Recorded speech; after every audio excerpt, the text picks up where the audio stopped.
এখানে মাছের তেলটা পরিষ্কার করব। এখানে চিংড়ি মাছগুলো ধোয়া হয়ে গেছে। এখানে এই কাটাপোনা মাছগুলোও ধুয়ে নিয়েছি পরিষ্কার করে। এখানে চিকেনটাও ধুয়ে নিয়েছি। এবারে এই দুটো ফ্রিজে ঢুকিয়ে দেব।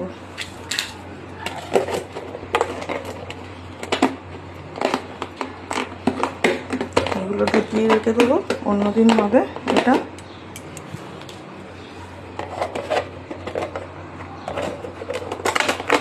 কারণ এখন মাছের তেল ধোবো, অনেক সময় লাগবে পরিষ্কার করতে, আর হচ্ছে তোমার ওই হাতে গন্ধ হয়ে যায়। এটা ওই প্রিল দিয়ে পুরো ভালো করে হাতটা ধুলে তারপরে গন্ধ যাবে, তাই এইগুলো আগে ধুয়ে নিয়েছি।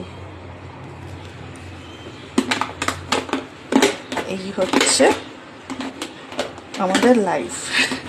কাও না কাও, দুবেলা রান্না করো, সংসার সামলাও, ঘরের কাজ করো, সব কিছু করে টোরে নিয়ে তারপরে বলবে হাজব্যান্ড কি করো সারাদিন।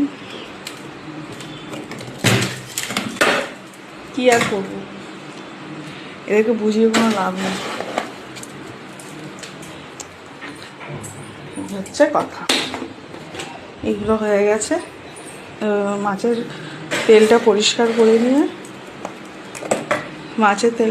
করে নিয়ে তারপরে এ করবো, সব আনাজগুলো কাটবো। আর আমার এই ভিডিওগুলো, এই যে শর্ট ভিডিওগুলো কেমন লাগছে কমেন্ট করে জানিও। ভালো লাগলেও জানিও, ভালো না লাগলেও জানিও। তোমরা যে ভালো ভালো কমেন্টগুলো করো, ভালো লাগে পড়তে।